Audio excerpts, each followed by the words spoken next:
Sa mapagpalang araw po sa ating lahat, welcome again to our 365 daily devotion.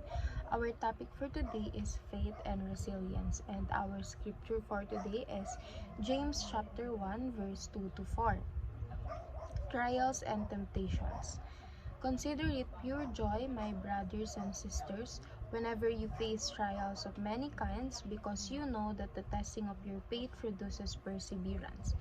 Let perseverance finish its work so that you may be mature and complete, not lacking anything. So, according sa verse, kailangan nating ituring na kasiyahan, or kailangan in the midst of the problem, challenges, and mga trials is kailangan maging masaya tayo, because we know na tinetest lang nito yung faith or paniniwala natin sa Panginoon.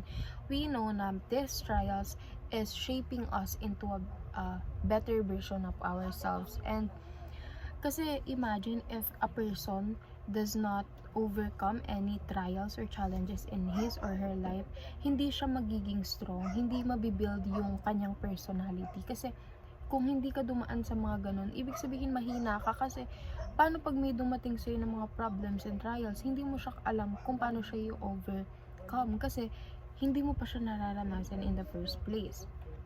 Our first teaching is effective leaders demonstrate resilient joy. So, yung mga epektibo na namumuno is nakikita mo sa kanila na resilient sila, or nakikita mo sa kanila na in the midst of the problem, hindi nila pinapakita na mahina sila or malungkot sila, because they know na yung mga problems na yun, it is a stepping stone. It is part of the process kung paano ka magiging successful.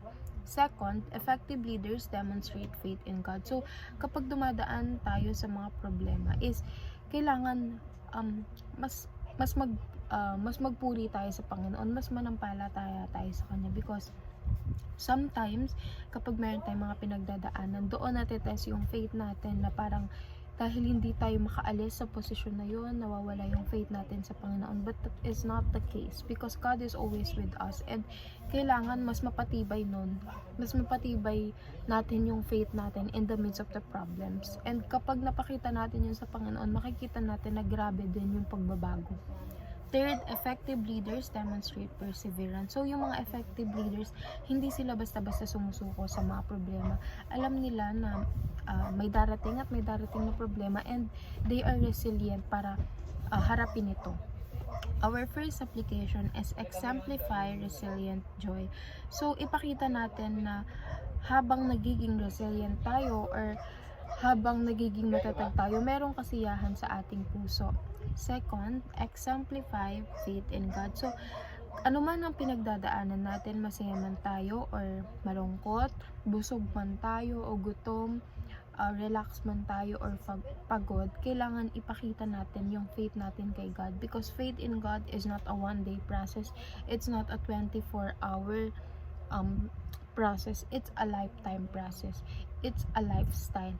So, ang pagnanampalataya sa Panginoon ay hindi lang dahil may nangyayaring maganda sa buhay mo, kundi ang pananampalataya sa Panginoon ay habang buhay.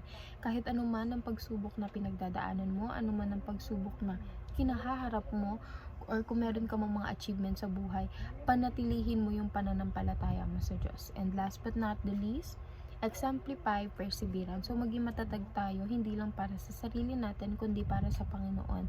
And magiging matatag tayo if you have faith in God, na lahat ng pagsubok is malalampasan natin, because God is with us and God has plan for us. So, hindi tayo pababayaan ng Panginoon, because He cares for us and He will never leave us.